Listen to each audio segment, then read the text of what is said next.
My name is Holly Archer. I am 34 years old. And the last time my parents saw my daughter, they sent her home shaking. She was 7.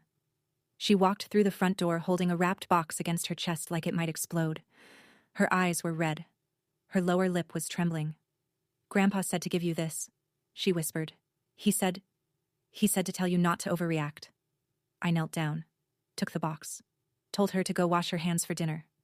Then I peeled back the wrapping paper. What I found inside made me pick up the phone and dial 3 numbers. But the police were only the beginning. What happened over the next 48 hours would crack open every secret my parents had been keeping, and force my husband to face a truth he had been avoiding for years. Welcome back to Calm Drama Stories. This is where family moments get the spotlight they deserve. The messy ones, the hard ones, the ones that change everything. Drop a comment below if you have ever been told you were overreacting when you were just trying to protect your child. Be sure to subscribe. Now let me take you back to the beginning. I grew up in Grover, North Carolina. Small town. The kind of place where everybody goes to the same church and everybody knows whose daughter got into college and whose didn't. In our family, there were 2 children. Derek was the responsible one. I was the sensitive one. That is what my mother Diane called me from the time I could talk. Holly is sensitive. Holly takes things too hard. Holly cries when you look at her wrong. She said it the way you might say someone has a limp. Not cruel exactly, just a fact about a flaw. Derek played baseball. Derek got a summer job at 16. Derek graduated with honors. My mother kept his trophies on the mantle in the living room. My school portrait hung in the hallway behind the coat rack. When I told my parents I wanted to go to nursing school, my mother put down her fork and looked at me the way she looked at stains on tablecloths. "Girls like you should find a good husband first," she said. "Then we'll talk about school." I applied anyway. I was accepted. My father said congratulations once, in the driveway, when my mother was not home. My mother told the neighbors I had left because I was selfish. I paid for every semester with loans and double shifts at a diner called Route 11. 4 years, $217,000 in debt by the time I finished. Not once did my parents offer $1. But here's what I never told anyone. Every month during nursing school, I sent $200 home. Groceries, heating bills, whatever they needed. My mother never mentioned it. Not once. Not to me. Not to anyone. In our family, sensitive meant silent, and silent meant safe. Derek was 3 years older than me, 37 now. He sold medical devices for a regional distributor. Good salary, company car. The kind of job my mother understood because it came with a title she could repeat at church. When Derek bought his first house, my parents gave him $42,000 for the down payment. They handed it over at Thanksgiving dinner like it was dessert. My mother made a speech. My father shook Derek's hand. When Matt and I bought our house 2 years later, my mother said, "I hope you did not stretch yourselves." That was it. No check. No handshake. No speech. I did not resent Derek for any of it. He was a product of the same house I grew up in. He learned early that approval had a price, and he paid it without complaint. He wore the right clothes. He married the right woman. He showed up to every Sunday dinner with a bottle of wine and a compliment for my mother's pot roast. And not once in 37 years, did Derek stand between my mother and me when her words hit bone. There was a Thanksgiving when I was 22. My mother told the entire table that I had gained weight since starting nursing school. Derek laughed. My father looked at his plate. I excused myself and cried in the bathroom for 11 minutes. Derek never apologized. But I did not know then that Derek would be the one to save us, or that it would cost him everything he thought he had. That part comes later. For now, all I knew was that my brother and I lived in the same family, the way 2 people live in the same building but on different floors. Same address. Different weather. I met Matt at a hardware store on Route 9. He was buying lumber for a deck he was building. I was buying a smoke detector because the one in my apartment had been chirping for 3 weeks, and I kept telling myself I would fix it tomorrow. He saw me standing in the aisle staring at 6 different models like they were written in another language. He said, "The one with the 10-year battery. Trust me." We were married 2 years later. I wanted a small ceremony. Backyard. 30 people. Wildflowers in mason jars. My mother wanted a full church wedding with a sit-down dinner and a guest list of 180 people she knew from choir and bridge club. I chose the backyard. My mother did not speak to me for 3 months. Matt said, "She will come around. Family is family." He meant it with love. He came from a family that argued over football and made up over pie. He did not understand families that argued over power and never made up at all. When Lily was born, my mother appeared at the hospital 40 minutes after delivery. I had not called her. I had not told her I was in labor. Somehow she knew. She walked into the room while I was still in the bed, picked Lily up out of the bassinet before anyone could stop her, and held her against her chest. "There she is," she whispered. There's my girl. Not Holly's girl, not Matt's girl. My girl. Matt looked at me. I looked at the ceiling. A nurse came in and gently took Lily back for a weight check that nobody had ordered. I mouthed thank you to that nurse. She winked. Some people understand without being told. My mother called Lily my little angel. She said it the way some people say my house or my car. Ownership wrapped in affection. Within 6 months, Diane had bought Lily an entire wardrobe, pink dresses with lace collars, patent leather shoes, outfits I would never have chosen because Lily was a child who liked overalls and rain boots and getting mud on her knees. She looks like a doll, my mother said. She meant it as praise. When I told Lily she could not eat the cookies my mother brought, Lily had a mild dairy sensitivity and the cookies were loaded with butter. My mother waved her hand. One cookie will not kill her. I raised 2 children and they turned out fine. I said, Mom, her stomach hurts when she eats dairy. Diane looked at Lily. Mommy is too strict, isn't she, Angel? But Grandma understands. Lily giggled. She was 4. She did not know she was being recruited. Matt watched from the doorway. He said, She means well. Pick your battles. But this was not about cookies. This was about a woman who had spent 30 years controlling one daughter and was now starting on another. There was one more thing. During that same visit, my mother brought a stuffed bear from her house. Brown corduroy, button eyes, one ear slightly torn. This was yours when you were little, she told Lily. Your mother used to sleep with it every night. Now it is yours. Lily hugged it, named it Button. I watched my daughter hold a piece of my childhood that I did not remember giving away. Something about it felt wrong. Not the bear itself. The way my mother placed it in Lily's arms. Carefully, deliberately, like she was planting a flag. The changes came slowly. The way a faucet drips before the pipe bursts. Lily started refusing vegetables at dinner. Grandma says I don't have to eat broccoli if I don't want to. She stopped wearing the clothes I picked out. These aren't pretty. Grandma's clothes are prettier. She asked me once, sitting in her car seat on the way home from school. Mommy, why are you always mad at Grandma? I gripped the steering wheel. I am not mad at Grandma, baby. She says you are. I pulled into the driveway, turned off the engine, sat there for a moment. My daughter was 7 years old and she was already learning the vocabulary of sides, already being taught that love required choosing. That night, after Lily was in bed, I sat across from Matt at the kitchen table. She is doing to Lily what she did to me. Matt looked up from his phone. What do you mean? The comparisons, the undermining, the little comments that sound like love but taste like poison. She is turning Lily against me. She did the same thing with me and Derek. I was always the wrong one. He was always the good one. And now she is making herself the good one and me, the bad one. Matt put his phone down. For the first time, he looked like he was listening. Really listening. What do you want to do? I want to set some rules. Matt nodded. Then he said, Let me talk to them first. He called my mother that evening. I heard his voice from the other room. Calm, reasonable, the way he always was. Then silence. Then my mother's voice, muffled through the phone, rising. 20 minutes later, my father called back. You are tearing this family apart. I sent my mother a text message on a Tuesday morning. I wrote it 3 times before I hit send. Mom, we need to set some ground rules about time with Lily. I love that you want to be in her life, but some things need to change. She did not reply. Monday, she did not reply. Tuesday, Wednesday, Thursday, Friday. 5 days of silence. 5 days of the punishment she had been using since I was 12 years old. On the 6th day, she posted on Facebook. It was an old photo of her and Lily at the park. Lily was on a swing. My mother was pushing. The caption read, Missing my angel. Some people don't understand how important grandparents are. Prayers appreciated. 31 likes by noon. 14 comments. Stay strong, Diane. Your grandchild is lucky to have you. Some children don't know what they have until it's gone. I read every comment. My face burned. That same afternoon, Pastor Jim Hollis called. He was the senior pastor at Grace Community Church, where my parents had attended for 23 years, where I had been baptized. Holly, your mother is heartbroken. I've known your family a long time. The Bible says honor thy father and mother.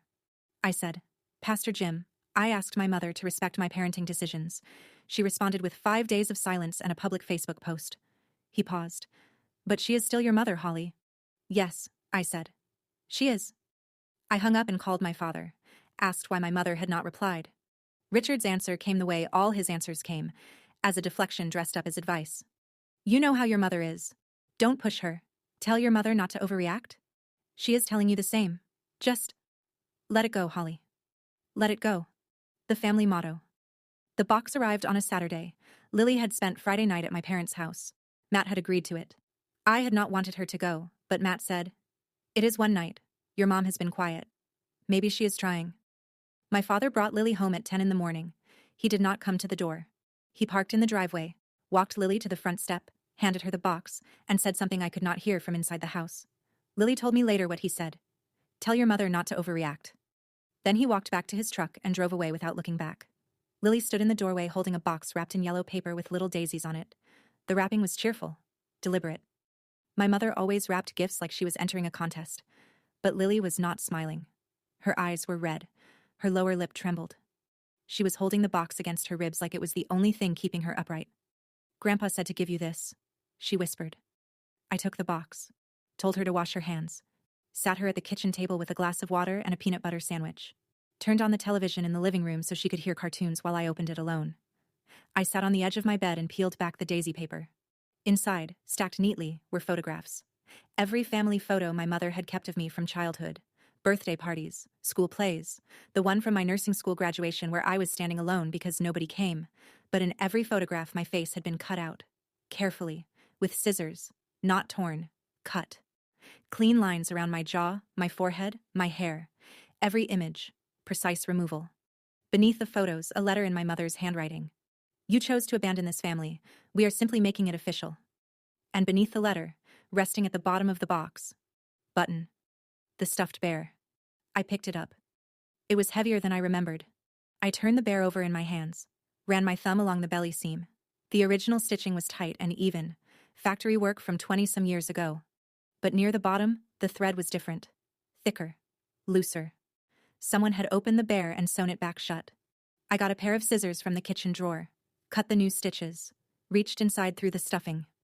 My fingers closed around something flat, smooth, and hard, about the size of a domino. I pulled it out. A small white square with rounded edges. A tile tracker. I knew what it was because 2 nurses on my floor used them to find their car keys. This one was active.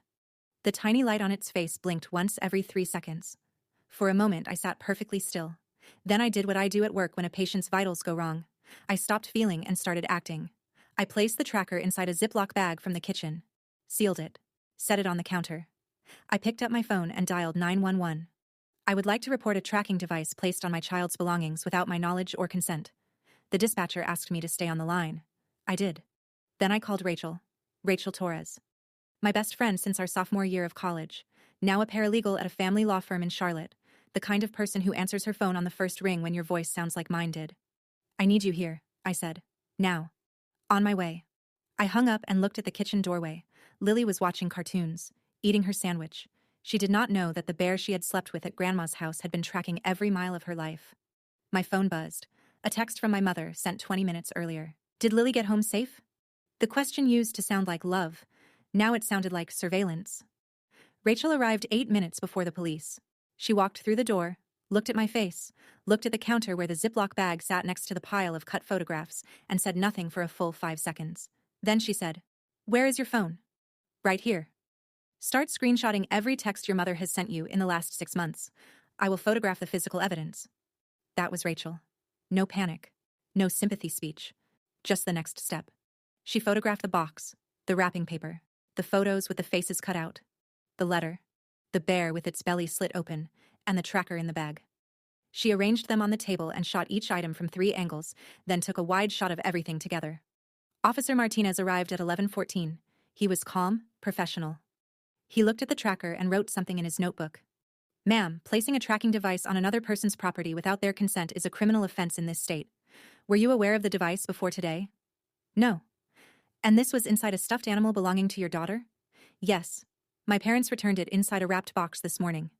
He nodded. Wrote more. Asked for my parents' names and address.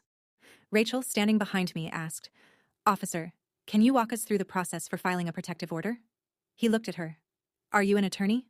"Paralegal. Family law." He explained. "Temporary order filed at the courthouse. Judge reviews ex parte. If evidence supports it, the order is usually granted the same day. If you are watching this and you have ever found something in your child's belongings that made your stomach drop, I want you to know you are not paranoid. You are paying attention. Drop a comment below. Tell me your story. And if you have not already, hit that subscribe button. I will be right here. The front door opened again, but it was not Matt. It was Derek. He stood on the front step wearing a wrinkled button-down and jeans. His eyes were raw. He held a manila folder in his right hand, pressed flat against his thigh like he was trying to hide it and present it at the same time. "I need to talk to you," he said, "before Mom finds out I am here." I looked at him. My brother. The golden child. The one who laughed at Thanksgiving when my mother told everyone I had gained weight. The one who had never once stepped between us. "Come in," I said. He stepped inside, saw Rachel, saw the table covered in photographs and the Ziploc bag with the tracker. His face went white. "She actually did it," he said quietly. Officer Martinez looked up from his notebook. "And you are?" "Derek Archer, her brother." I led Derek into the living room. He sat on the edge of the couch. I stood. Rachel leaned against the doorframe with her arms crossed. 10 minutes later, the front door opened again. Matt. He had seen the patrol car in the driveway. He came in fast, keys still in his hand, contractor's boots tracking mud. He stopped in the doorway of the living room. He saw me. He saw Derek sitting on our couch. He saw Officer Martinez at the table. He saw Rachel by the door. His face drained of color. "What is he doing here?" His voice was flat but loaded. 3 years of silence with my brother. 3 years since Thanksgiving when Derek had stood in our mother's kitchen and said, "Holly always makes everything about herself." Derek stood. "Matt." "No." Matt held up a hand. "You don't get to show up here today like—" "He came to tell us something," I said, "and you need to hear it." Matt looked at me, then at Derek, then at the folder in my brother's hand. "Sit down," I said. "Both of you." Derek opened the manila folder on the coffee table. His hands were steady, but his jaw was tight. "Mom has been talking to a lawyer," he said. "She wants to file for grandparent visitation rights, maybe more." He spread the contents across the table. Printouts of emails between my mother and a family attorney named Garrett Loomis. A draft petition. Handwritten notes in my mother's small, cramped script. I picked up the notes. My mother had written a list titled Evidence. Underneath, Holly leaves Lily with babysitter regularly. Neglect. Holly restricts Lily's diet, controlling. Holly isolates Lily from extended family. Holly shows signs of emotional instability. All of it fabricated. Every line a lie dressed up in legal language. Matt leaned forward. "She wrote this?" Derek nodded. "She asked me to testify. She asked me to tell the judge that Holly hit Lily." The room went silent. Matt's voice came out low and hard. "She asked you to lie under oath?" "Yes." Derek looked at me, and I almost did. I almost convinced myself it was the right thing. That Mom knew best. That she always knows best. That is what she taught us, isn't it? Rachel picked up one of the email printouts. She scanned it, flipped the page, scanned another. "These emails are admissible," she said. "Your mother put her plan in writing. This folder changes everything." Derek looked at the Ziploc bag on the counter, the tracker. Then at the table. The bear with the split belly, stuffing visible. "She put a tracker in that?" He stared at it. "That is the bear from our house. Mom kept it on the shelf in the hallway for years. She called it Holly's bear. My bear. My childhood. My daughter. My mother collected things that belonged to me and turned them into tools." "Not anymore," I said. "I need to go back a year. To the Thanksgiving that broke us.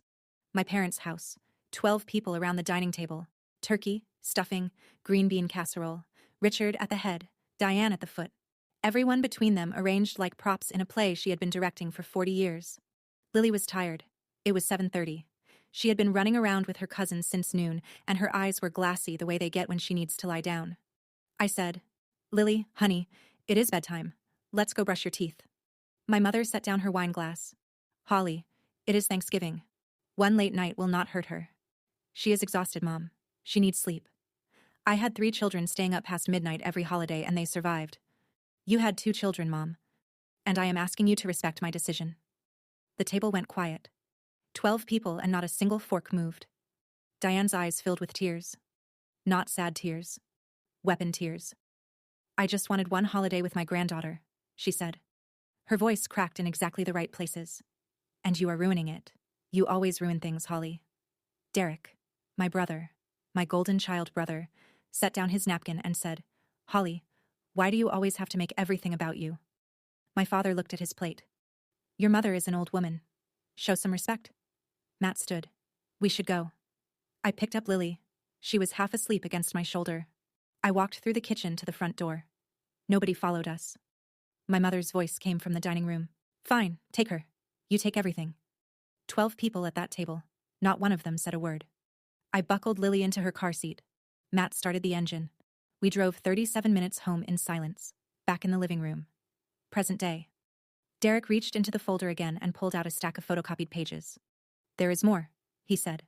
The pages were copies of a small notebook. My mother's handwriting, line after line, in blue ink.